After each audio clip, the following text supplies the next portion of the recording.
పొద్దుటూరు పట్టణంలో plastic avoid చేయాలి, అదేవిధంగా మట్టి విగ్రహాలను మన వినాయక చవితికి ఉపయోగించాలి, అదేవిధంగా శానిటేషన్లో ప్రతి ఒక్కరూ కోఆపరేట్ చేసి మన పట్టణాన్ని పరిశుభ్రంగా ఉంచాలనే ఉద్దేశంతో ఈరోజు మొత్తం స్కూల్ పిల్లలు, టీచర్సు, అదేవిధంగా MEPMA self help groups, press, NGO organisation ఆధ్వర్యంలో ఈరోజు ర్యాలీ ఏర్పాటు చేయడం జరిగింది.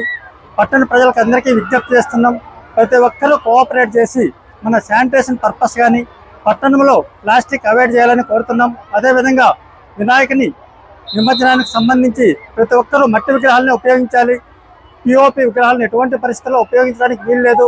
కాబట్టి ఇదందరికీ అవేర్నెస్ తీసుకురావడానికే ఇది ఏర్పాటు చేయడం జరిగింది. కాబట్టి ప్రతి ఒక్కరూ కోఆపరేట్ చేసి ఖచ్చితంగా మనకు మట్టి విగ్రహాలు ఏర్పాటు చేసుకోండి. అదేవిధంగా ప్లాస్టిక్ అనేది అవాయిడ్ చేయాలి. అవాయిడ్ చేయకపోతే వాళ్ళ మీద మనం చట్ట ప్రకారం చర్యలు తీసుకోబడుతుంది. కాబట్టి ఈ విషయాన్ని ప్రతి ఒక్కరికి తెలియజేయడానికి కోసమే ఈ అవేర్నెస్ ప్రోగ్రామ్ ఏర్పాటు చేశాము.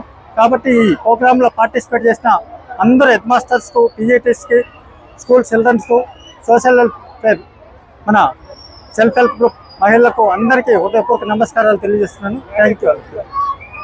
ర్యాలీ మన మున్సిపల్ ఆఫీస్ నుంచి స్టార్ట్ అయ్యి ఇక్కడ వరకు వచ్చి ఇక్కడ మానవహారంగా ఏర్పాటు చేసుకొని మనము అందరికీ డిస్ప్లే కావడం జరుగుతుంది.